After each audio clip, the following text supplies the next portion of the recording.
Il est 13h30 sur ce plateau, mesdames et messieurs, bienvenue dans ce journal de la mi-journée sur Mandico Télévision. Dans l'actualité, dans le cadre de la coopération bilatérale, le chef de l'État a reçu l'émissaire de son homologue Sassou Nguesso le samedi 12 octobre et un peu plus tôt, Félix-Antoine Tshisekedi avait aussi échangé avec les officiers des FARDC ainsi qu'une délégation de la force terrestre de commandement ougandaise autour de la situation sécuritaire qui prévaut dans la partie est de la République démocratique du Congo.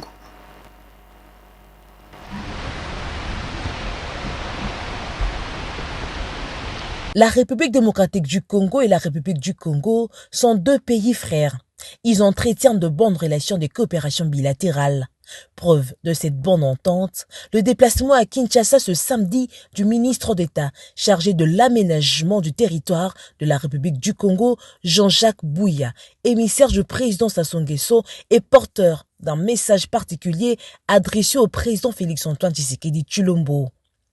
Plus tôt dans la soirée, le chef de l'État avait présidé une séance de travail avec des officiers de haut rang des FARDC conduits par le chef d'état-major général de l'armée congolaise, le général Christian Chiwewe, et une délégation du commandement de la force terrestre ougandaise. Les échanges ont tourné autour de la situation sécuritaire qui prévaut dans la partie est du pays.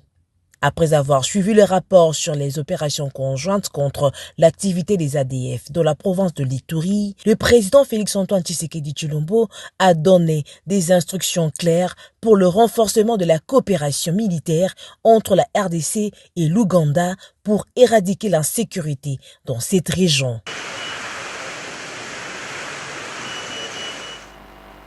Et l'actualité, c'est aussi les pourparlers, le 5e round, voulais-je dire, des pourparlers entre les délégations ministérielles de la République démocratique du Congo et du Rwanda qui s'est achevé le dimanche 13 octobre 2024 à Luanda.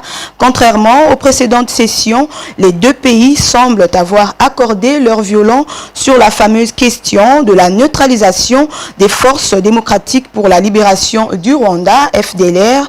De son côté, la délégation de la RDC vient d'obtenir l'engagement du Rwanda à retirer ses 4000 soldats du sol congolais. La République démocratique du Congo et le Rwanda sont parvenus à un accord sur les activités et les responsabilités respectives contenues dans le plan harmonisé de neutralisation et du désengagement des forces démocratiques de libération du Rwanda FDLR ainsi que de la levée des mesures de défense des forces rwandaises RDF. C'était au cours d'une réunion ministérielle tenue dans le cadre du processus d'Angola. À l'issue de cette réunion tripartite supervisée samedi 12 octobre à Luanda par le ministre angolais des Affaires étrangères Tété Antonio, Thérèse Kayikwamba, ministre congolaise des Affaires étrangères, de la coopération internationale et de la francophonie, et son homologue rwandais Olivier Nduhungirehe ont à cet effet mandaté leurs experts pour élaborer un plan détaillé de mise en œuvre du plan harmonisé dont les rapports devraient être analysés lors de la prochaine réunion ministérielle à une date à convenir. Selon une note de presse du ministre angolais des Affaires étrangères parvenue à votre rédaction, les deux ministres ont également convenu de continuer à travailler sur les questions de sécurité en suspens contenues dans le projet d'accord de paix proposé par les facilitateurs. Par ailleurs, ils ont aussi analysé les derniers développements depuis la tenue de leur dernière session ministérielle le 14 septembre 2024, après avoir exhorté les parties au conflit à respecter le cessez-le-feu du 4 août de cette année. Et dans un autre chapitre, la ministre du Genre, Famille et Enfants, Léonie Kandolo, a célébré la Journée internationale de la jeune fille avec les élèves du lycée Movenda le samedi 12 octobre 2024. Cette activité avait pour thème le Congo de demain avec les filles autonomisées. Plus de 1500 élèves et plusieurs personnalités ont répondu favorablement à cette cérémonie spéciale. Regardez. La Journée internationale de la fille, lancée en 2012 par les Nations Unies et célébrée chaque année le 11 octobre, a été marquée à Kinshasa le samedi 12 octobre au lycée Movenda dans la commune de Ngiringiri. Le thème de cette année, le Congo de demain avec les filles autonomisées, réunit plus de 1500 élèves pour une cérémonie spéciale. À cette occasion, la ministre du Genre, Famille et Enfants Léonie Kandolo a échangé avec les élèves, soulignant l'importance d'une prise de conscience urgente par la jeune fille congolaise et sa vision pour l'avenir. Ces thèmes mettent en lumière la nécessité de reconnaître et de surmonter les difficultés particulières aux jeunes filles et les adolescents sont confrontés en raison de leurs conditions d'enfance et de personnes de sexe féminin. Partout dans le monde, les filles font face à des obstacles spécifiques et de leurs droits humains, notamment ceux liés aux droits de l'enfant et aux droits des femmes, ne sont pas toujours respectés. La consécration de cette journée vise à sensibiliser et à mobiliser pour un changement positif. Mon message est un message qui s'adresse à votre cœur. Ce que je vais vous dire, déjà, je suis venu parler avec vous parce que avant vous, toutes les femmes que vous voyez dans cette tribune ont été des filles. Ont été des filles qui ont été à l'école et qui avaient des rêves. Et elles sont arrivées à réaliser leurs rêves. Moi, mon ambition pour vous est que vous puissiez réaliser vos rêves. Toute jeune fille, toute jeune femme a un rêve, a une ambition. Et vous ne devez laisser personne vous empêcher d'arriver à votre ambition. Oui, oui, il y a des violences basées sur le genre, il y a des violences familiales, il y a les violences de la société en général. Mais la première chose que vous devez faire en tant que jeune fille qui avez la chance, parce que vous êtes dans une école, vous êtes scolarisé, c'est d'abord apprendre à dénoncer toutes les formes de violence. Nous savons qu'il y a des violences au niveau de l'école. Nous connaissons, nous en entendons parler, les notes sexuellement transmissibles, etc. Vous devez les dénoncer.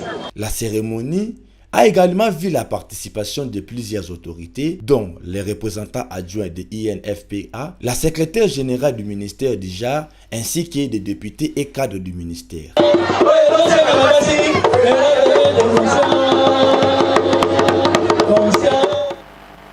Et pour terminer, au cours d'un point de presse animé le vendredi dernier à Kinshasa, le président de la nouvelle vision de la Grande Léopoldville, NVGL en sigle, Faustin Bimitia Kinkoufi, a annoncé le report de la table ronde sur la paix et le développement pour le mois de décembre de l'année en cours, initialement prévu du 12 au 13 octobre en Kamba, suite au calendrier chargé du parrain de cet événement.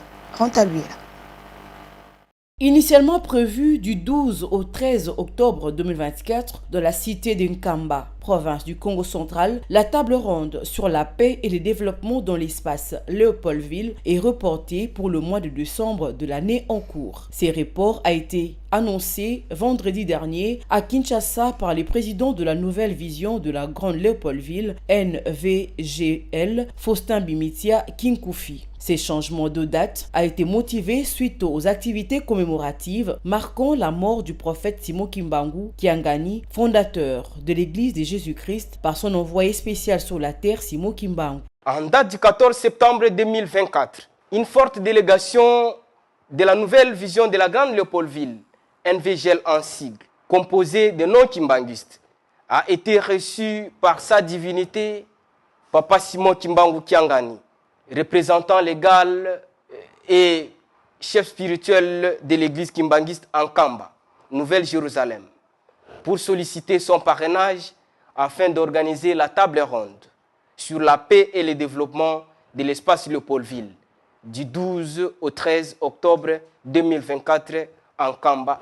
Suite au calendrier de l'église kimbanguiste ainsi qu'à l'agenda de sa divinité, Papa Simon Kimbangu Kiangani, chef spirituel et représentant de l'église kimbanguiste. La NVGL annonce les reports de la table ronde sur la paix et le développement prévu en Kamba en date du samedi 12 et dimanche 13 octobre 2024 au mois de décembre 2024. Nous pensons que partant de ce qui précède, dans l'unité et la promotion des valeurs culturelles, la solution de la paix et du développement de notre pays viendront de l'espace Léopoldville.